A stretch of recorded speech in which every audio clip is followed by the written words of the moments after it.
대학의 경쟁력을 평가하는 지표는 여러 가지가 있을 수 있습니다. 첫 번째는 평가기관들의 평가 순위이고, 두 번째는 입학생들의 수준, 그리고 마지막으로 사회의 평판도를 들 수 있습니다. 아쉽게도 이들 세 가지 모두 하락하고 있는 것이 현실입니다. 특히 QS 평가가 1200등 밖으로 밀려난 것은 유학생 유치에도 매우 악영향을 끼치고 있어서 심각한 문제가 아닐 수 없습니다. 평가기관들이 대학을 평가하는 것은 크게 교수 영역, 학생 영역, 그리고 대학 지원 영역으로 구분되는데 가장 어려운 부분이 교수 영역입니다. 논문과 산학협력 실적의 평가가 우리 대학 자체로 보면 많이 증가했지만 타 대학에 비해 증가폭이 높지 않은 것이 지속적인 하락으로 나타나고 있습니다. 이를 극복하려면 전체의 실적을 높이는 노력보다는 특별한 성과를 생산하는 분들에 대한 지원을 체계적으로 강화하는 것이 더 중요하다고 생각합니다. 그리고 입학생의 수준은 점점 더 심각해질 수밖에 없습니다. 우리 대학이 학문 후속 세대를 배출할 수 있을까? 라는 근본적인 질문을 갖게 만드는 수준입니다. 학문 후속 세대를 만드는 것은 교수의 연구 실적과도 직결되는 문제이기 때문입니다. 즉, 우리 대학이 연구할 수 있는 대학인지, 교육만을 해야 되는 대학인지를 결정해야 되는 문제에 직면하게 됩니다. 따라서 입학생의 수준을 높이기 위해 대학의 시설을 개선하고 교육의 경쟁력을 높이면서 각종 지원 프로그램을 제공하려고 합니다. 또한 사회적 평판도는 취업과도 연계됩니다. 산업계가 우리 대학의 교육에 대한 신뢰를 가져야만 가능합니다. 하루아침에 이루어질 수 없습니다. 따라서 모든 학과가 관련 산업과 유기적인 교류를 하면서 우리 대학의 교육을 실전 교육으로 바꾸고 이를 산업체가 확인하고 활용할 수 있도록 만들어야 합니다. 이 모든 것이 장기적이고 일관성 있는 정책으로 진행되어야 가능한 성과를 얻을 수 있습니다. 결국 모든 것은 재정의 문제, 거버넌스의 문제, 구성원이 원팀이 되는가의 문제로 귀결됩니다.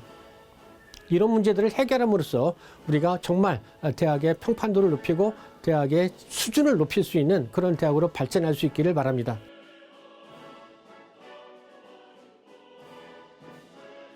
지난 15년 동안의 등록금 동결은 우리 사립대학 교직원들의 임금 동결로 이어졌습니다. 상대적으로 등록금 의존도가 높은 부가적인 교육사업마저 수익성이 악화되면서 임금을 높일 여력이 없는 상황입니다. 처우 개선을 위해 필요한 약 50억 원을 매년 확보하기 위해서는 수익을 증대할 방법 외에는 다른 방법이 없습니다. 교수님들의 업무 부담 증가 없이 대학의 수익 증대를 위해서는 유학생 교육 체계를 별도로 만들어서 유학생을 유치하고 교육하는 것이 첫 번째 과제라고 생각합니다. 또한 평생교육을 전문 경영체제를 도입해서 수익을 극대화하도록 하겠습니다. 그리고 우리가 가진 세원빌라와 장승백의 부지의 개발을 통해서 수익을 증대시킬 방안을 모색하고 지금까지 대학에서 추진한 데이터센터의 유치나 중장기적으로는 강남상가와 우리 대학 부지의 공동개발을 통해서 수익을 증대하는 방안을 확보하도록 하겠습니다. 이와 같은 계획과는 별도로 당장에는 교수님들의 책임시간 조정, 초과 강의 수당 조정, 연구지원비의 확대 등을 통해서 실질적인 임금 인상이 이루어지도록 노력하겠습니다.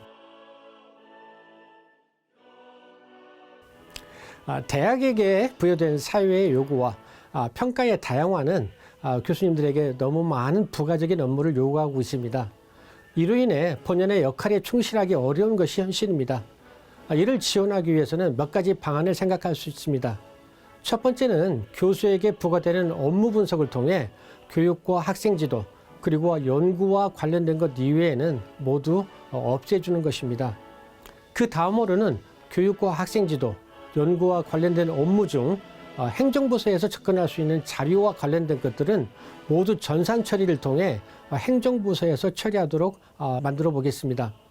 그리고 어쩔 수 없이 교육하고 지도해야 할 학생의 수가 감당할 수준을 넘는 경우 이에 대한 보상 체계를 만들어서 격려하는 체계를 다시 한번 만들도록 하겠습니다. 특별히 학과장이나 학부장을 맡는 경우 조교의 23개월 계약으로 인해 그 업무를 유지하고 관리하기 매우 어려운 상황입니다. 이를 해결하기 위해 이공계열은 행정 및 실험 담당 교원을 활용할 수 있는 방안도 검토할 수 있고 무기계약직 조교가 복수의 학과를 지원하는 방안도 검토할 수 있는 것이라 생각을 합니다.